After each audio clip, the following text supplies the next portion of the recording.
I grew up in a small town called Quimichis in western Mexico.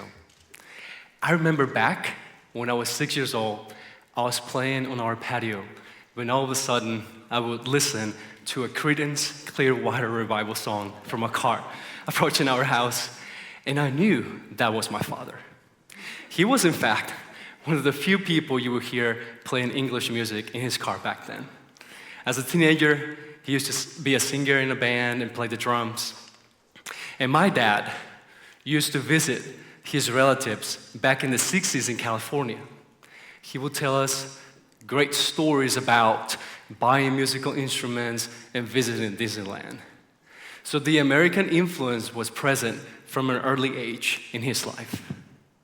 He stopped visiting the States when he met my mother, and they later got married. He said that back then, it was easy to move to the US and obtain a green card. But that was never his plan, since things were great in Mexico, and especially for farmers. In fact, the northern part of our state used to be called the Golden Coast, for all the fruitful land we have. In this region, farmers used to grow corn, different varieties of beans, tobacco, and all sorts of fruits and vegetables. But my father never thought that the US would become his only work option to give his 3 children a college education. That became true after the NAFTA agreement was signed into law in early 90s.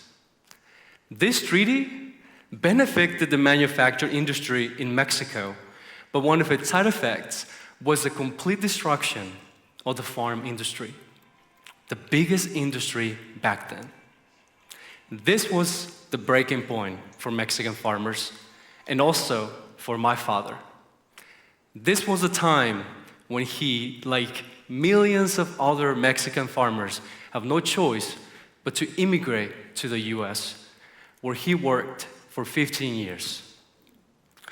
This was a time when immigration from Mexico skyrocketed to the US.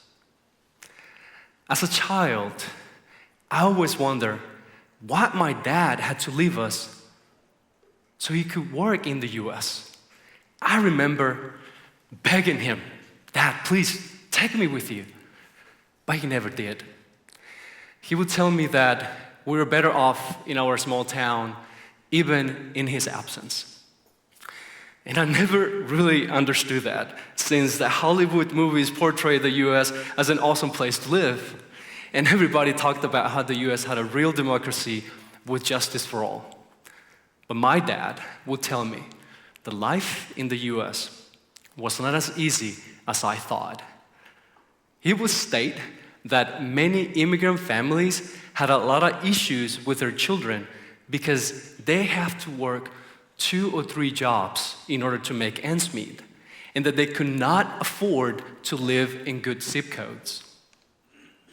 And that was something that he did not want us to face. Life went on, and my dad continued to work in the US until I graduated from college in 2008.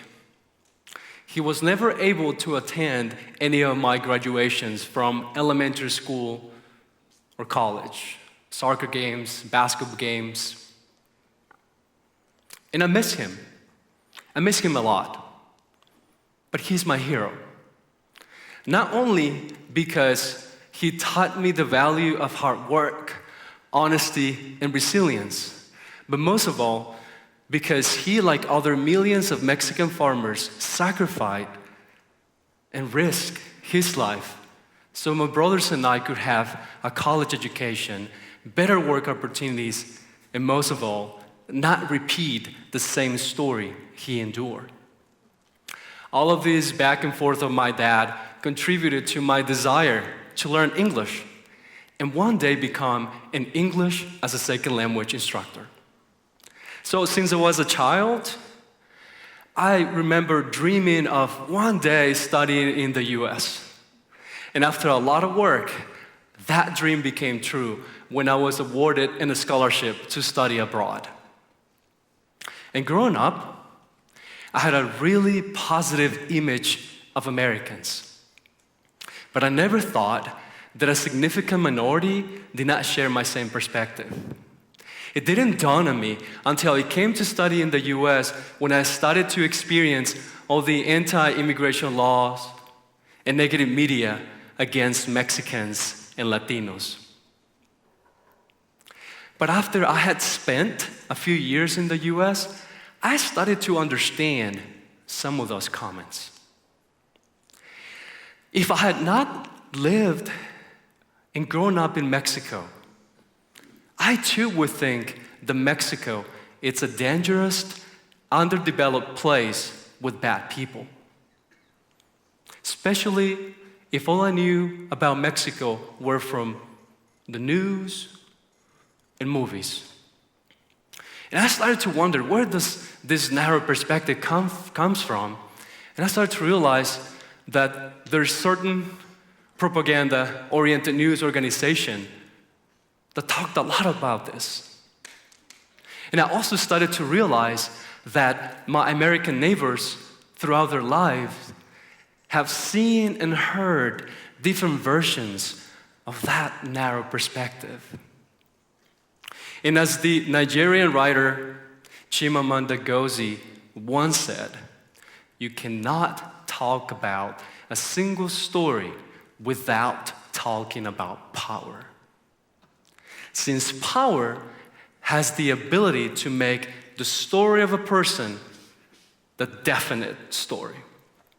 How, when, who, and how stories are told are completely dependent on power. Yeah, Mexico has problems. Just like any country in the world, Mexico has problems, and there are immense problems that we both share, like immigration, drug, and gun trafficking, since Mexico is the biggest door for all of those. But there are other stories that are not about catastrophe, and it's important to talk about them. So what's the consequence? What's the danger of this narrow perspective? And the danger of this narrow perspective is that it shapes attitudes. It robs people dignity, and it emphasizes on our differences. So what if before we let others demonize our southern neighbors, we start to learn and understand the causes for the immigration? And we also clear up some misconceptions that we may have. For example, did you know that more than 3 million Americans live in Mexico and we don't see them as a threat?